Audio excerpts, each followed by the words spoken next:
Sentinel Online, now loading the Geekcast radio network of podcasts.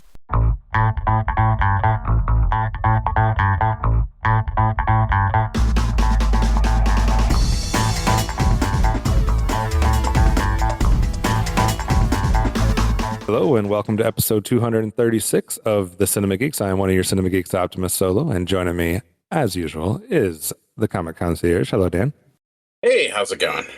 It's going well. We are back at it in our second episode here in our Western series.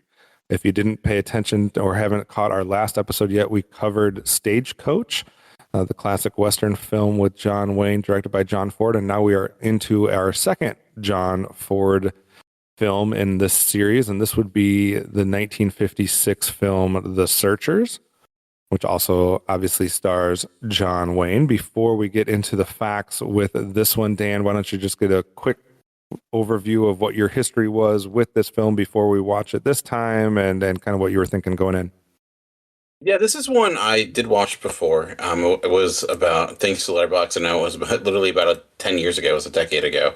So I still remember some of it. Like, I definitely remember, like, overall enjoying it when I first watched it. It may have had, like, some issues here and there, but I was interested in going back and having some more experience with Ford. Now seeing Stagecoach and having that back in my mind, curious, like, how that may impact my overall viewpoint of this movie. But yeah, this is my, I think, probably second time I've watched this.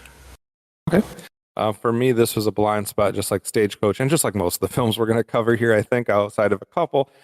So it's blind watch. I think Stagecoach was honestly the first John Wayne film I'd ever seen. I think his entire filmography is a blind spot for me. I mean, I know who he is, and how do you not know who he is? You know, if you've grown up in this country, like I guess in our time period, everybody's heard of him. But I don't think I'd seen any of his films from start to finish. So they're all blind spots. So I was going in completely. I was interested, though, because of the fact that it's the same director, the same actor, but we jumped like 17 years into the future from Stagecoach. So I was interested to see like what changed in those 17 years, both with John Wayne and with just the genre in general. So I was definitely intrigued going into this one. But before we get too far into it, Dan's going to lay some groundwork for us about The Searchers, and then we will come back and give you guys our thoughts on the movie after this watch. That'll be the day. Sorry. Forced to habit after watching The Searchers, the next film in our Western retrospective. The film is set in Texas after the Civil War. It follows Ethan Edwards, played by John Wayne, a former Confederate soldier who returns home to his brother's ranch. Shortly after his arrival, though, Comanche warriors attack the homestead, killing the family and abducting Ethan's younger niece, Debbie, played by Natalie Wood. Ethan sets out on a years-long journey to find Debbie, accompanied by his adopted nephew Martin, as they track her across the vast landscape of the American West. Ethan's obsessive quest reveals his deep-seated hatred of Native Americans and raises doubts whether he intends to rescue Debbie or kill her as she's assimilated into the Comanche life. Over time, the search becomes both a physical and psychological journey. Martin represents the compassion and moral balance, while Ethan embodies the vengeance and racial prejudice. In the film's climax, Ethan finds Debbie and must confront his inner conflict. The film is probably best known for its iconic ending doorway shot. Ethan is framed alone outside while the family gathers inside. It visually reinforces the theme that Ethan is an outsider who doesn't belong in domestic society. The movie is actually adapted from a 1954 novel by Alan Lee May, which is loosely inspired by real life. The cast and crew that filmed this did it under extreme conditions: freezing mornings, scorching afternoons, and the regular dust storms. Natalie Wood herself faced some major challenges, and there were concerns about her fainting during some of the desert shoots. John Wayne was actually worried about the character he was playing. He was darker and more morally troubling than Wayne's usual characters. He was worried audiences wouldn't accept him as this obsessive figure.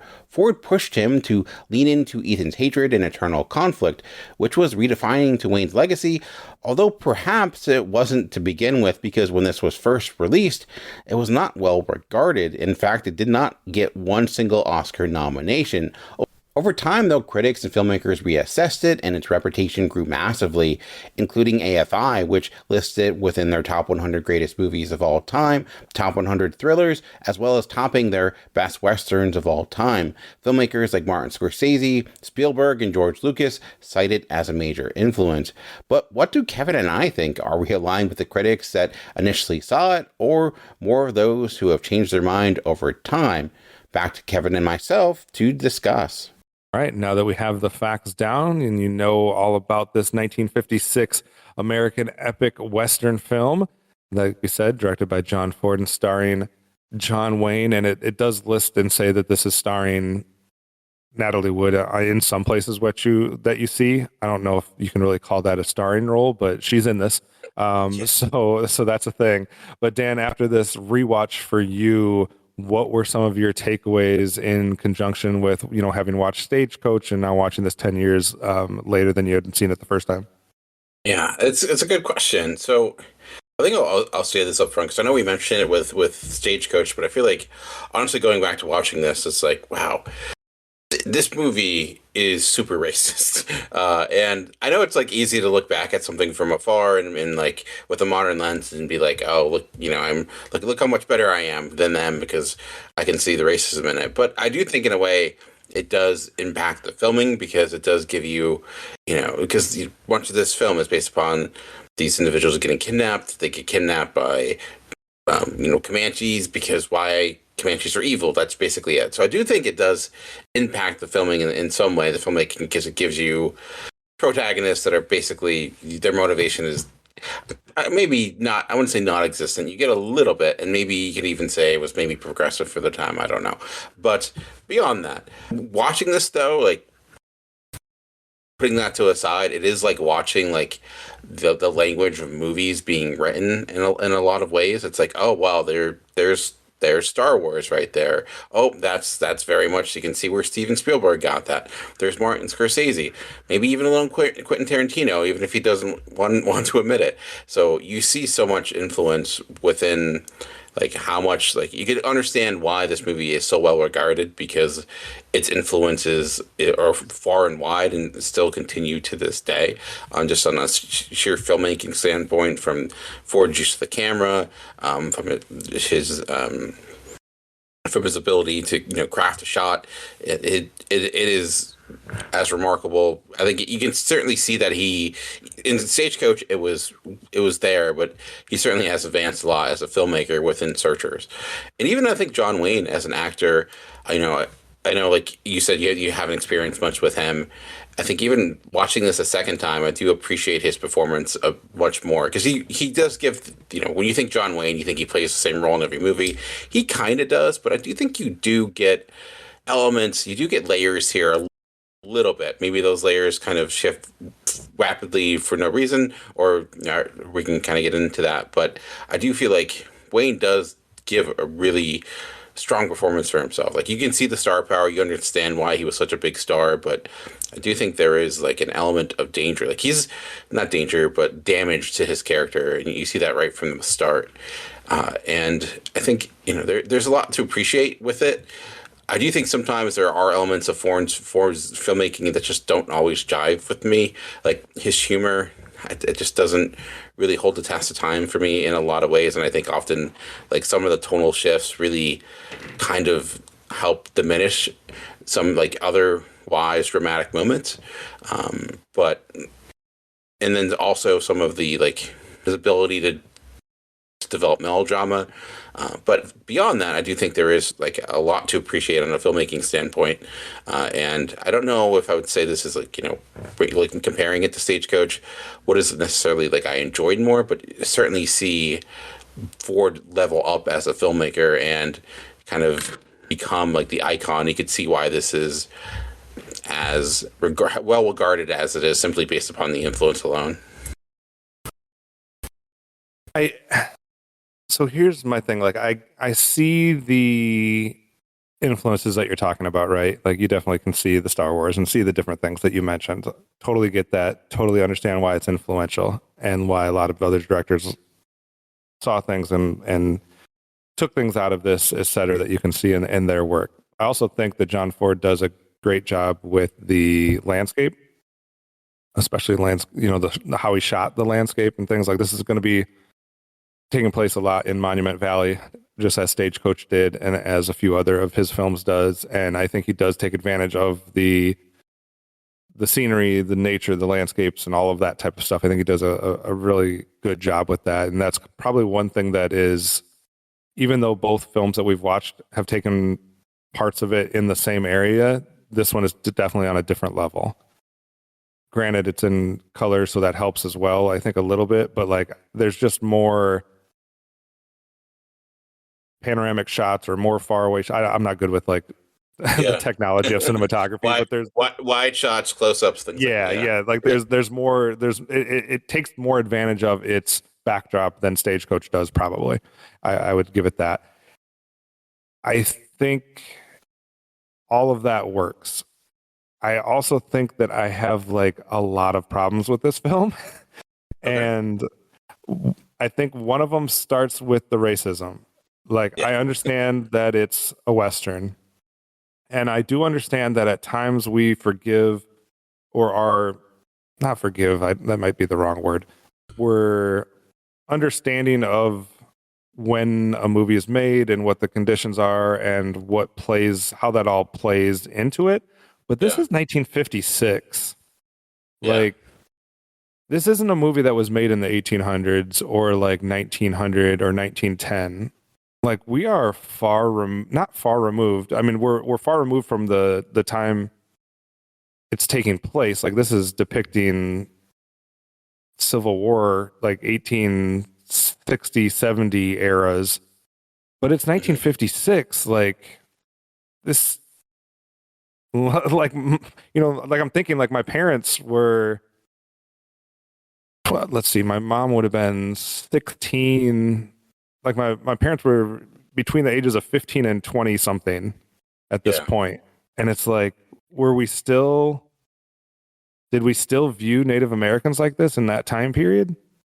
Or should we have known better at that point than to do this? Like, this part of me has never thought of it like that because you just think old movies, right? So you just picture they're all made like a million years ago, and then you're like, well, yeah, people used to be racist, or people used to be like whatever, like what we saw with Cary Grant, or something in one of the Hitchcock movies or Cary Grant films where like I think it's Cary Grant where he like hits a girl, right? Like he hits the actress, and you're like, oh, well, that was a different time and place. But like this, that was a film that was being filmed in like 1930s. I know that's only 25 years difference than what this one is, but I just feel like this is getting a little too close to like time periods where I feel like that shouldn't be taking place. So like that's hard to reconcile in my head, I guess, a little bit. The other part of me that, and maybe I'm just not someone that's big on melodrama, so maybe that's going to be something that I struggle with throughout this series of looking back at Western films, but and this is not counting John Wayne. I think John Wayne's very good, but there is so much overacting that takes place in this film, and it's hard for me to like. Maybe it's just not the style for me. Like Martin Pauly's character, played by Jeffrey Hunter, I felt like was absolutely awful. Like he gets mad and like just like chucks his hat at John Wayne and then like acts like he's gonna charge at him but takes one step and then like throws himself against a rock and like this big melodramatic like I that's not for me, I guess. Like that's not the style of acting that I'm like drawn to. So and it's not everybody in the film, it's just certain people that I'm like, it makes it stand out more. Like John Wayne's not doing that. Like a lot of the other characters aren't necessarily doing that. Like even I'm gonna have to reference some of the cast list. Ward Bond, who plays the Reverend or Captain Samuel Johnson Clayton, I don't feel like he's doing that. I don't feel like the Mose guy, even though he's kind of playing like a crazy character, like he's not doing that. So a few of these other guys, when they're doing this melodramatic acting, it just really stands out as not fitting with the rest of what I'm watching. And I don't know, maybe that's just a stylistic thing that I'm thrown off by. But go ahead. I think for specifically Jeffrey Hunter's character, like you're right.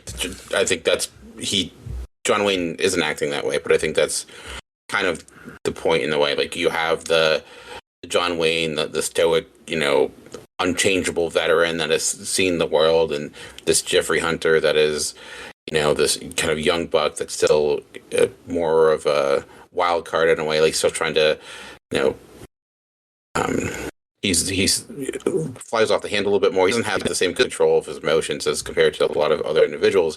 I don't disagree. Like they're it's stage acting. It's acting for the back the back row, Right.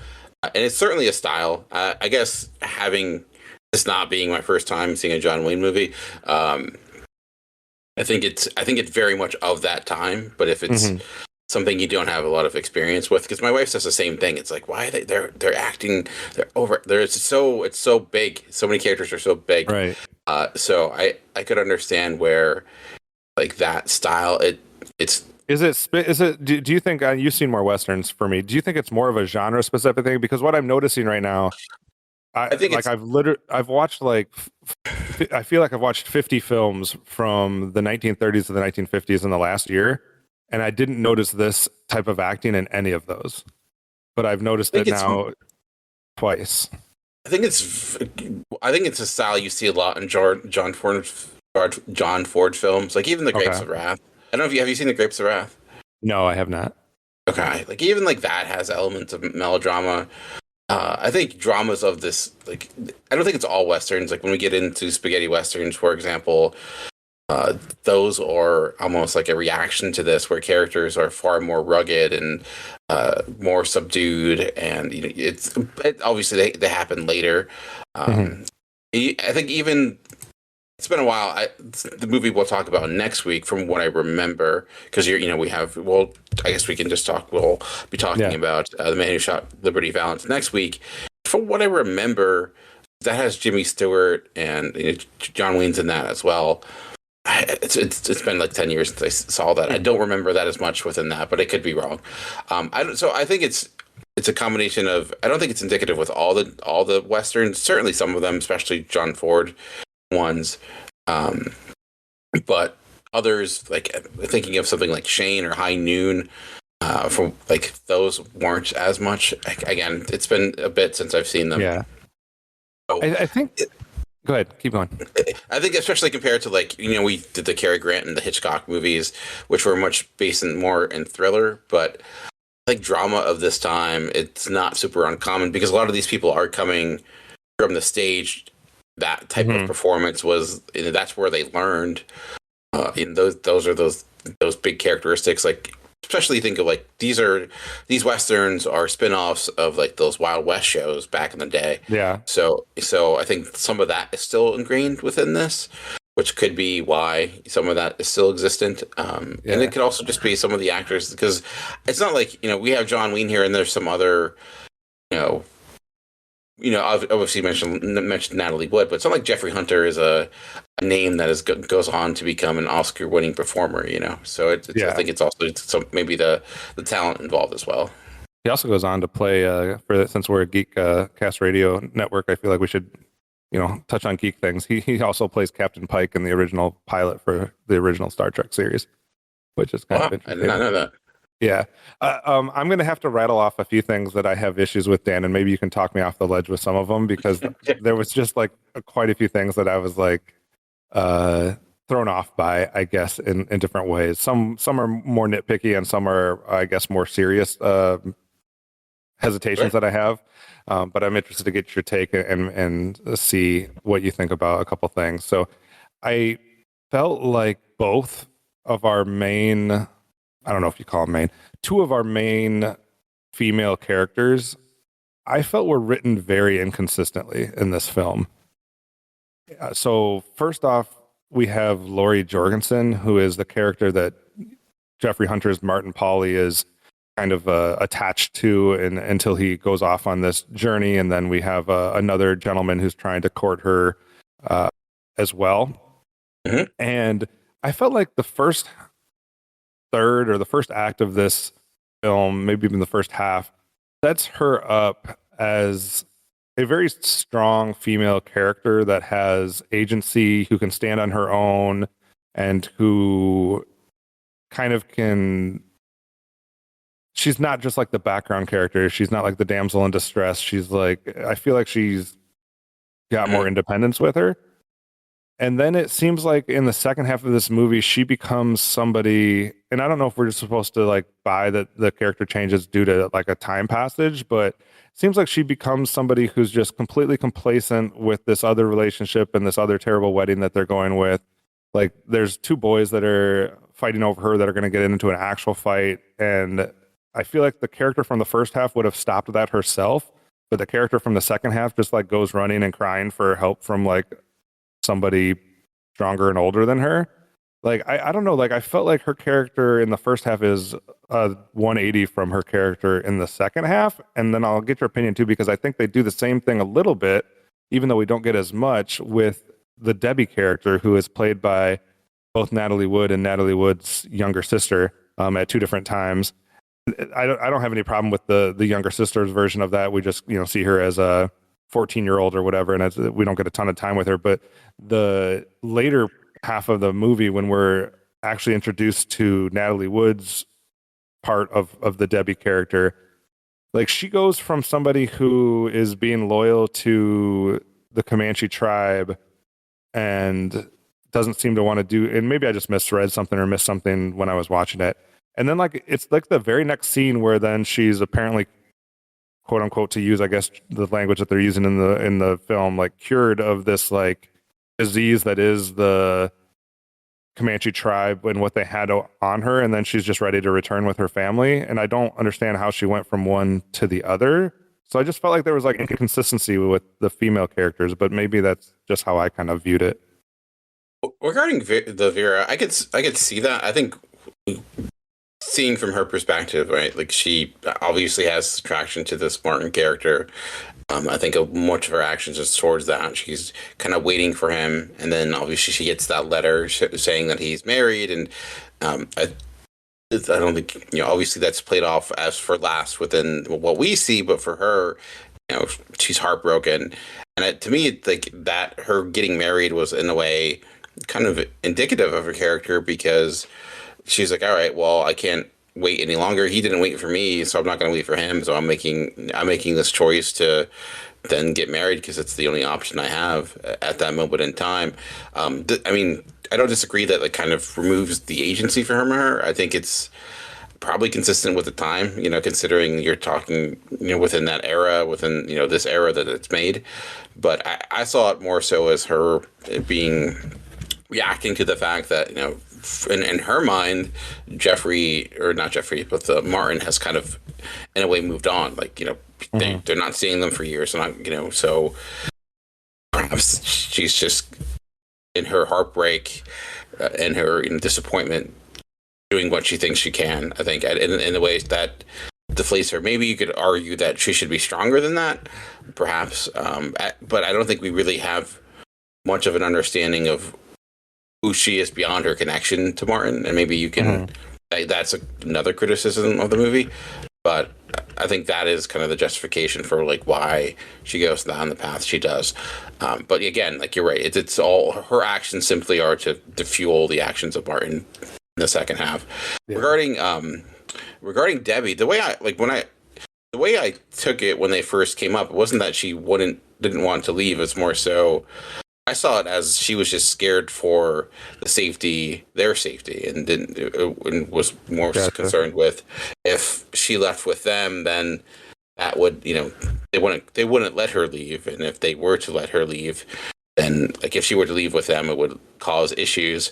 So in her mind, the best way to say that is like, oh, like this she was trying to save them because she saw herself as lost already, because she was like trapped within this. If she were to escape, they would then chase after her, and then surely would mean the death of them, as perhaps herself as well. So I didn't necessarily. I took it more so that she was had intention behind what she was, how she was doing it. She was, perhaps that's giving the film more credit, but that's kind of how I took it when she Okay. saw exactly who they were and understood who they were at first. Maybe it took a little bit of time for her to realize that, but that's especially when she comes running after them and telling them to kind of go away. I felt her actions were more so for their safety rather than her own, rather than her wanting to stay with them. And I do apologize. I guess I should have put a spoiler alert somewhere in there, but this is I don't know, how old is this movie now? I went through the plot and the just effects. So yeah. Spoiled, okay. So. Yeah, I was just gonna say, like, this is a 70-year-old movie. So I apologize. The other thing, I'm interested to get your take because you've seen it before. So I feel like knowing that you had seen it before, you can watch it with different eyes than I could because you kind of know some of the steps that you're going to go to, like, you know, the A to B to C type stuff. So I think that informs like your watch a little bit. And I didn't have that, I guess, advantage. I am wondering, like, I think one reason why I struggled with this film was because it felt like to me that the first, we'll call it the first half of this film, that we were almost watching this in real time. We have a situation where obviously they go off, this family gets, attacked, some people get kidnapped, and then we have John Wayne and Martin Pauly. I guess I'm going to keep calling John Wayne by his actor's name and Martin Pauly by the character's name, but whatever. So we have these two guys who are going off in search. That's where we get the name of the film, right? They're searching for, so hopefully, the two survivors of who was kidnapped. And it felt like to me for the first half that we were following them in real time and that they were doing different things. And it almost also felt like the director or whoever was in charge made all of the decisions and told all of the actors that it was like real time and everything. And then all of a sudden at one point decided to like switch it up on everybody or finally inform everybody that this is not real time. We've actually jumped 6 years into the future.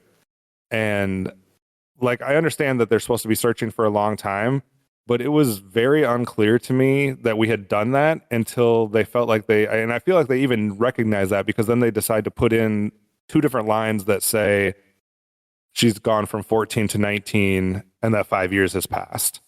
And I felt like that could have been more evident through the storytelling and the filmmaking before that because it threw a lot of things off for me. I think it gives you it doesn't say it. There's a lot within the dialogue that kind of give you an idea of like how long it's been. Because even in the filmmaking, as you see the changing of the seasons, from one winter to the next, there's the letters regarding there's the time we get to letter where it's like 2 letters in 1 year, or like the indication that we won't be back again for Christmas this year.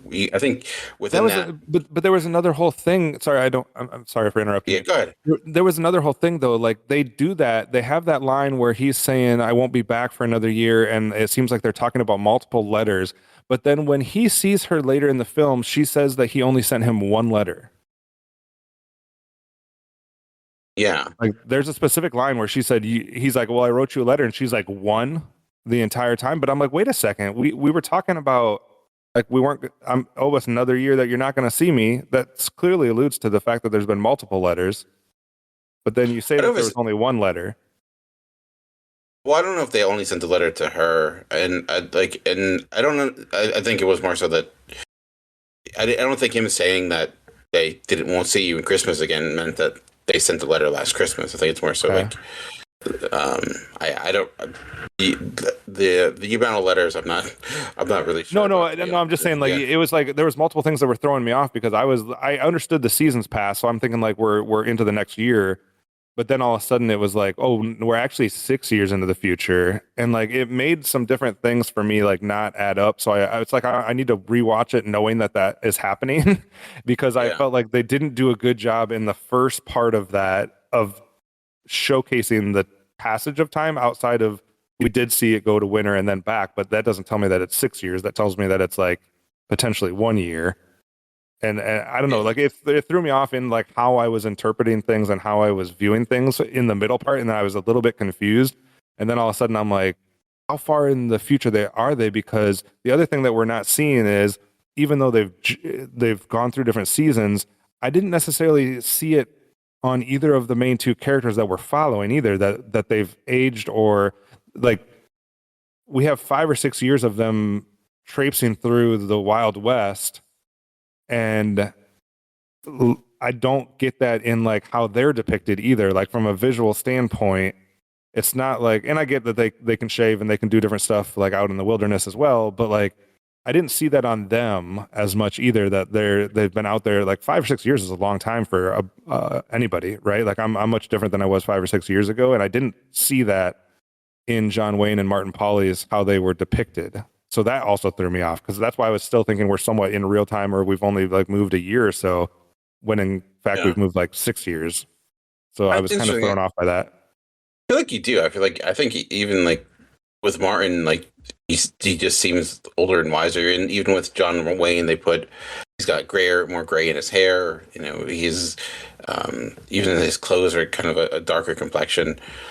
You know, does it look like, you know, is he drastically changed or something like that? No, but I do think there are touches there that do show you the passage of time. It's not, you know, super drastic per se, but I think that's also kind of part of it too. Is just that it is this long period of time, but it also kind of they get lost in it as much as anything with like how long it goes by, because it's 5 years, but it goes by.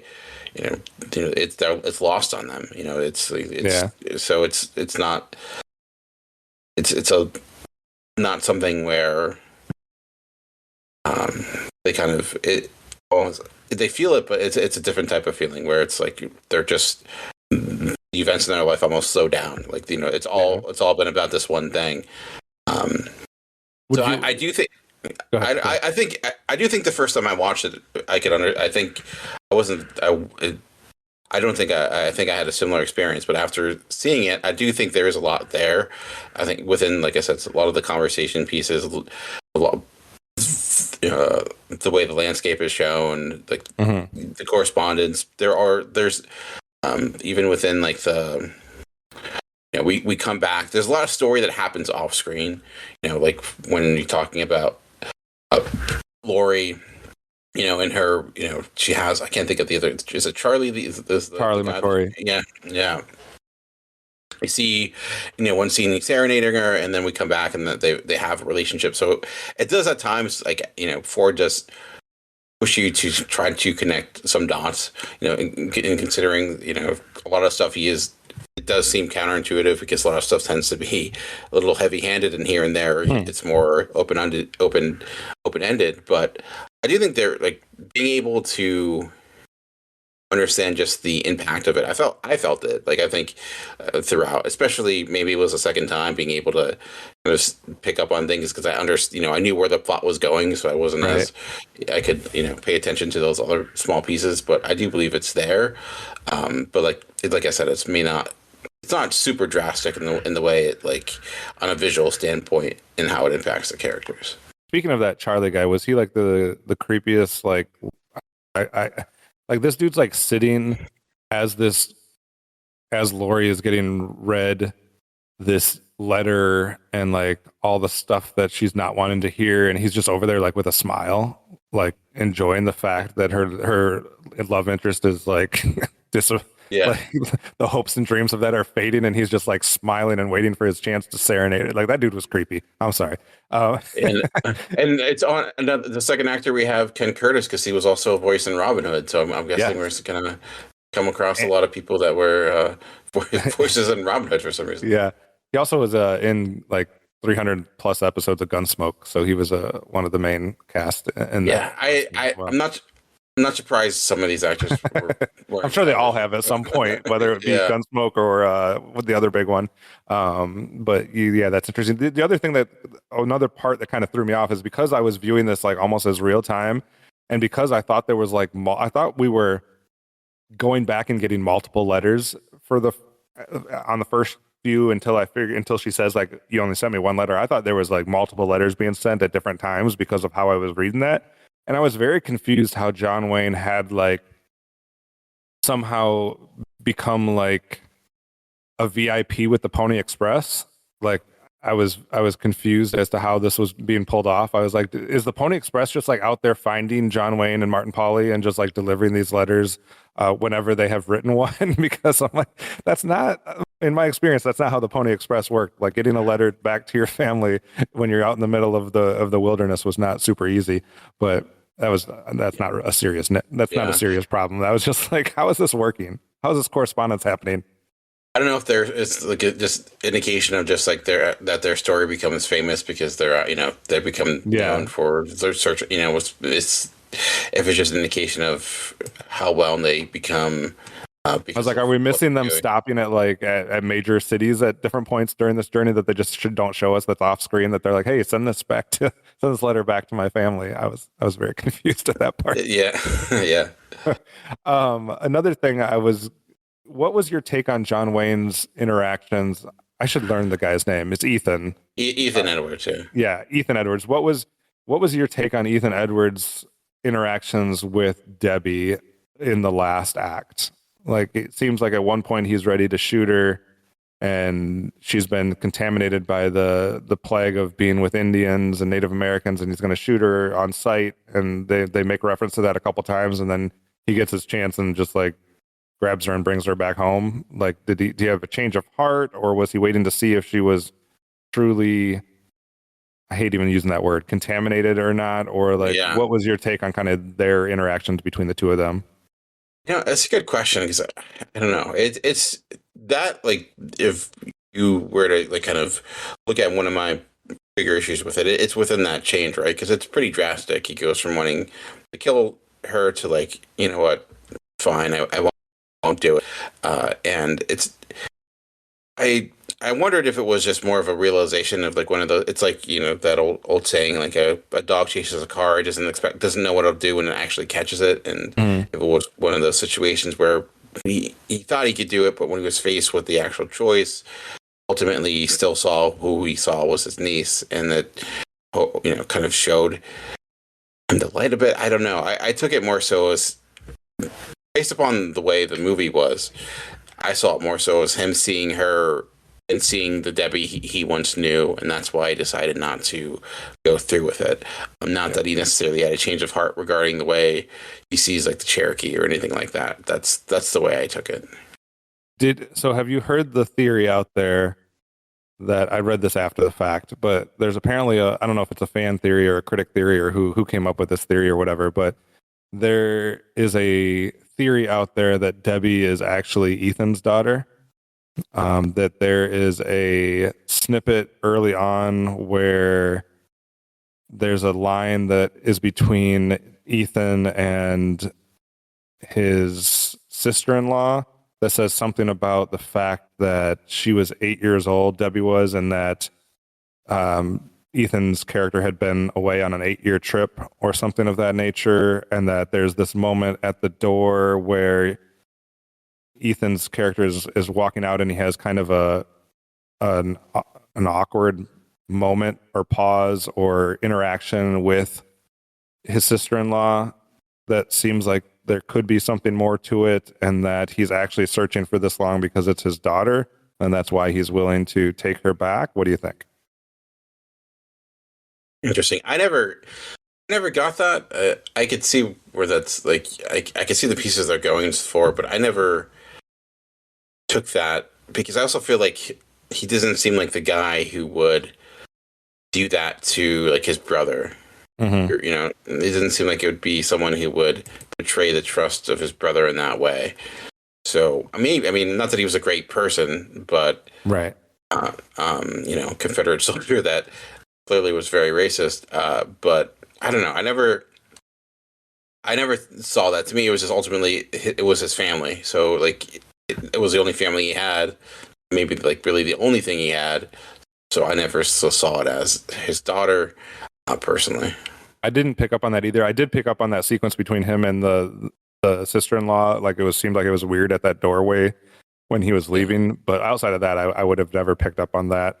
I was also curious. You have seen, I think, more Westerns from this time period, or maybe you know more about this time period in American history. Is were we commonly referring to the Comanche as the Comanche back here as like some sort of slang, or did they just not know how to pronounce the name for this entire movie? I don't know. I need I someone think to of, like, educate me on that. I think that Because I might kept just saying be a Comanche, and I'm like, have I been saying the name wrong my entire life? Like, I thought it was Comanche, and then I looked up and I was like, no, the correct pronunciation is Comanche, but maybe it was like a slang to say I Comanche. think it was more.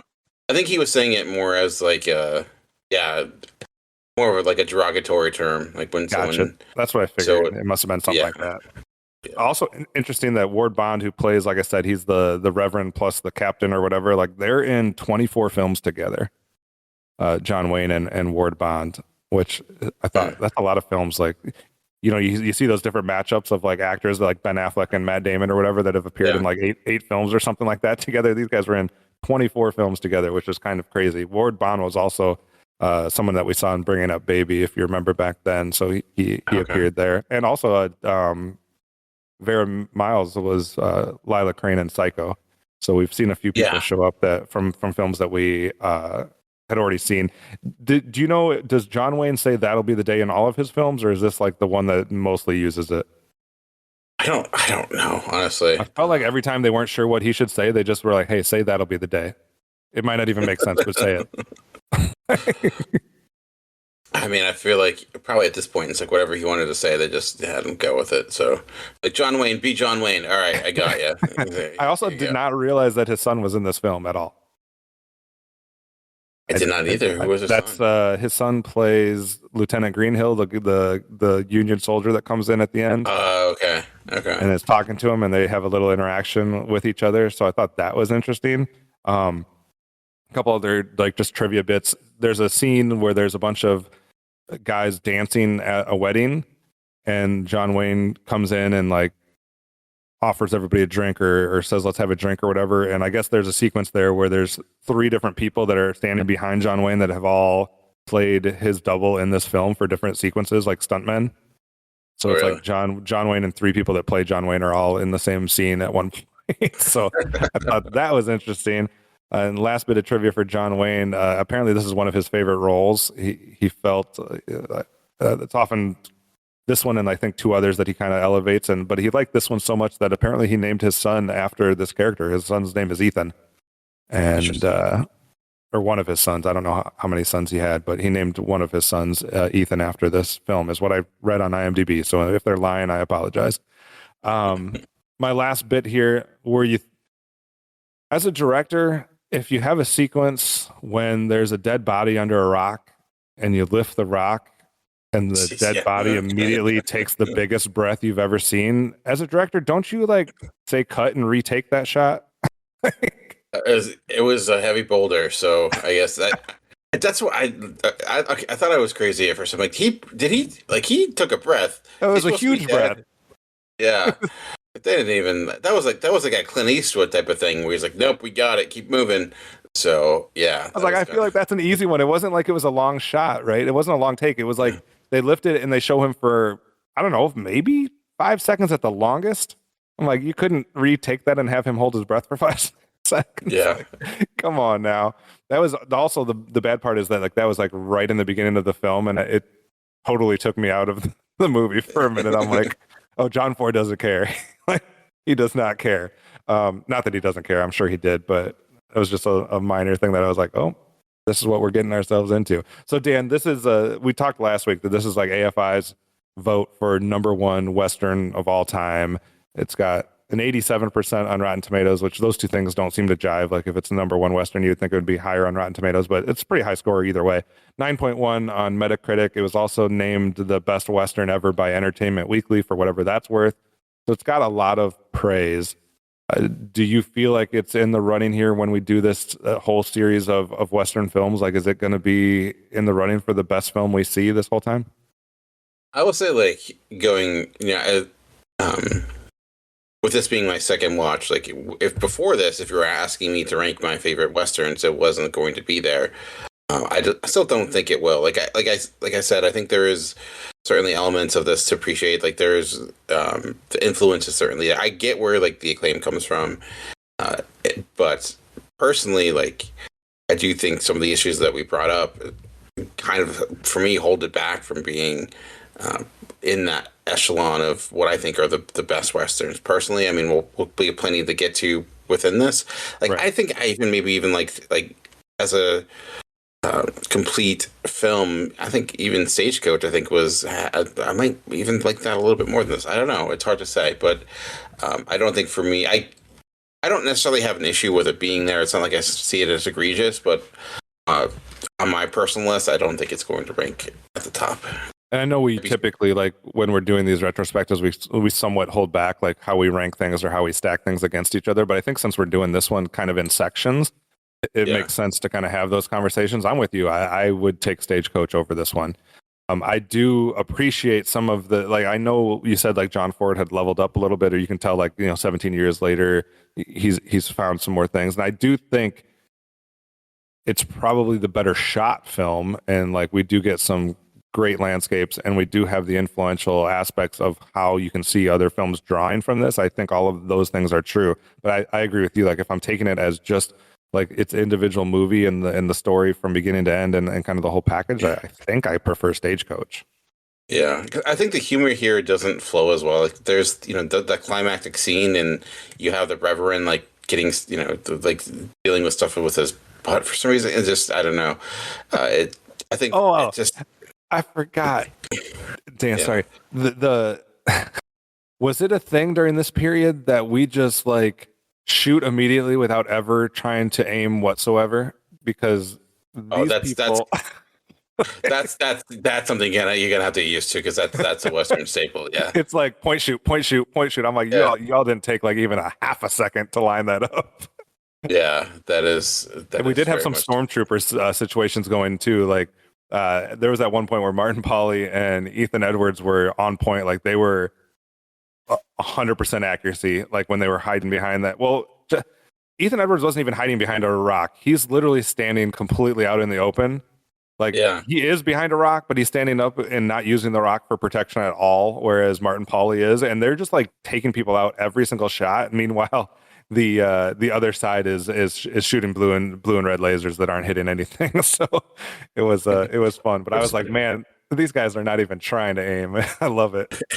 I also thought it was kind of a bit ridiculous, where it's like you have this, they're building up the Comanche to be this evil force, but water, a river, it's like, oh no, they don't, that they're allergic, they can't get through the river. It's just like, oh come on, it's like they're like the characters from Lord of the Rings, like, oh no, I don't know, right? So cannot pass. But yeah, so I will say, like, regarding that, there were some times where, like, okay, maybe it was trying to show that not all Indians or Native Americans were bad, because you obviously had the fact that, like, marries his wife, and it starts as like this comedic element, but then you see that she tragically gets killed, and you have Scar, and he mentions that he has two sons that were killed, but then he took a lot more. So, like, again, I still think this is still a heavily racist movie, but there are at least some things where maybe they're like, hey, let's add a little bit of dimension, but it doesn't outweigh the other piece. And, like, again, that's part of what I have like issues with, but that's like, even if I were to take that away, like, some of the things that I mentioned also just didn't really flow well with me. The other interesting thing is they got all legit Native Americans to play all of the Native American parts except for Scar. Oh my! And it's like, so not even close. It's like not even. You can play all of these other guys, can be you, but the main Indian, no, I'm sorry, that needs to be a dude named Henry. Like, yeah. Like, that guy's from New Jersey. It's like, that guy's from Jersey. Like, he has like a Jersey, like, thick Jersey accent. Like, it's It was also weird. There was an accent that Charlie guy was using that was clearly not. He was not speaking with his own like voice, like, or his own accent. And I read, like, later on I saw, and I think this was also maybe an IMDb trivia, that like John Ford heard this guy use an accent somewhere along the line and was like, oh, I love that, you have to use it. And so he made him use it, even though the guy was like, no, like, wasn't being serious with that. Like, don't make me do that. And he's like, no, you have to use that in the film. And I was hearing him and I was like, this cannot be this dude's real voice. Like, this, I promise you, that's not how he talks.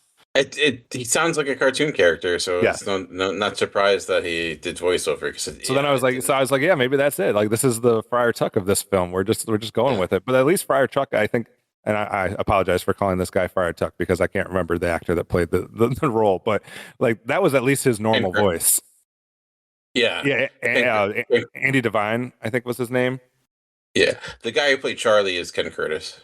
Yeah. So, but like you could tell that this is not Ken Curtis's voice, whereas at least with Andy Devine, that seems to be his real voice. They just were used to hearing it in the cartoon, but yeah, so that was kind of interesting. But there's a lot of interesting trivia with this one. There's a lot of stuff, I guess, in this Western because there's so many Western films and so many episodes of like Gunsmoke and what's the other one I'm forgetting? Gunsmoke and the other super long running TV series of that time. There's two Westerns that like both had like hundreds of episodes, but when you get those types of things, like there's a lot of crossover where people performed with each other. Like even when we go to the next movie, we're going to see a number of people that we've already seen. Bonanza, is that what you're thinking? Bonanza, the right? Yes. No, that had 14 seasons. I thought it was Bonanza. Like, Bonanza and Gunsmoke seemed like they were on forever. Yeah, Bonanza had 14 seasons. So I don't know that there's Vertigo Junction was another one that came to mind, but I don't know how long that was on for. But Bonanza that was Western, right? Bonanza was. Yeah. 14 seasons started in 1959, so it's around this time. Yeah, and so like between this and Gunsmoke, I think there's a lot of crossover between the films and the TV series. So I think we're going to get to see a lot of that. I can't remember all the different actors that we've already seen in the last two films we've done that are also going to appear in this next one we cover. So it's going to be interesting to kind of see how that progresses as well. Any final thoughts here on The Searchers, Dan? No, I'm so glad I watched it again because, like I said, I think I did enjoy it more the second time, but I'm now really interested to see how this goes. I'm curious to see how if maybe The Man Who Shot Liberty Valance, if that can sway you at all when it comes to.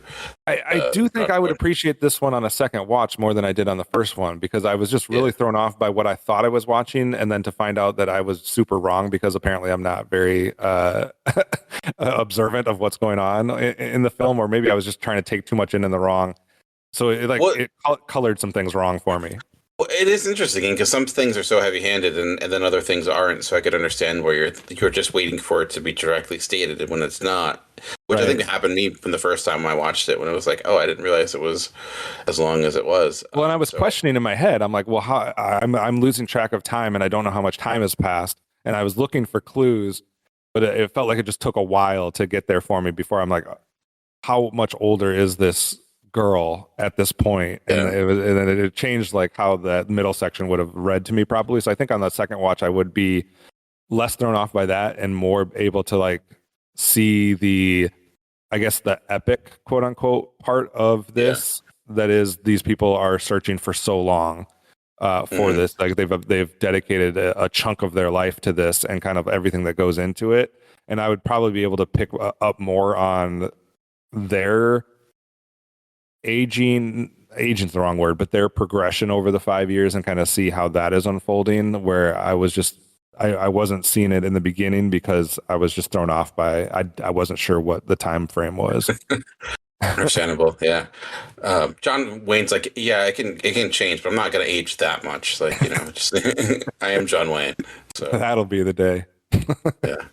I read a trivia, and I don't know if this is right or not, that the gosh, who's the guy that does the "That'll Be the Day That I Die" or "That'll Be the song"? "That'll Be the Day" that they get that from John Wayne. Oh, I have no idea. I don't know if it's the Everly Brothers or whoever it is. Like, that's probably completely wrong. But there's what song I'm talking about though? Buddy Holly. "That'll Be the Buddy Day." Holly. Yes. Like apparently there was some trivia bit, and I wasn't able to like confirm that that's real or not. That he saw this film and like loved how he was saying "That'll Be the Day" and like made that into his song. I don't know. Maybe true, maybe not. But he definitely liked that line. I think they said it 7 times in this film.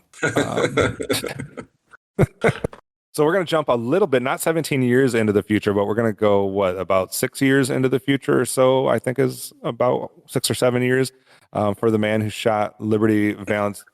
Dan, yeah, 1962. Yeah, so 6 years into the future. Dan, what is your experience with that one? This is one I've seen before. Like it's, I think around the same time, so it's still been about 10 years or so. Weirdly, I watched this because I can't think of the guy's name, but it was the guy who was in the show Arliss. He had this like HBO special, and he brought up the man who shot Liberty Valance.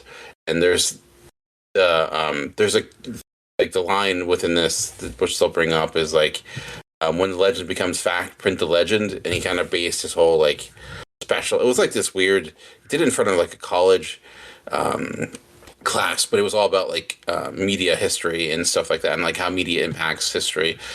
So he kind of used this as the framework for it. So based upon that, I saw it. So I remember liking it, but like I said, it's been over a decade, so I don't remember much about it beyond just the overall story bit. And like I know the ending, which is a bit of a, I don't want to waste it, ruin it for you. So I'd be interested to see, because I think it is. I don't want to say a reactionary revisionist Western, as some people have argued, like one of the first, or like one of the few that Ford has done. So, be interested to see how like your viewpoint of this compares to like The Searchers in a way. Okay. And we're going to see, like I said, we're going to see John Wayne. We're going to see Vera Miles return. We're going to see Andy Devine again. So I'm glad we get to hear him again. And John Carradine from Stagecoach is also in this one. So we get two people from Stagecoach and one person from Searchers. And unless I'm missing somebody, then obviously John Wayne again. So the band is being brought back together for this one, it looks like. And then we add in a little Jimmy Stewart and Lee Marvin. So I'm intrigued. Yeah. Like let's do it. Let's see what this holds. So Dan, if people want to leave comments for you or follow you on any of the instant any of the social medias, how do they do that? The instant messengers back in the day. Yeah. Trying to go back in time like these movies. And it was so much simpler back then, right? Just put a away message up and that's all you needed. Right. Yeah, just search Comic Concierge on most social media platforms. And you can search me out at Optimus Solo, or you can search out my full name, Kevin Thompson, on Letterboxd. If you want to interact with some of the reviews and things we do on there. You can search out the show name, just search anything Cinema Geeks or Cinema Geek Cast, or you can go to geekcastradio.com and see all of the geeky stuff that is produced over at that website. So that does it for this episode. Tune in next time for another chance to listen to more of the Cinema Geeks.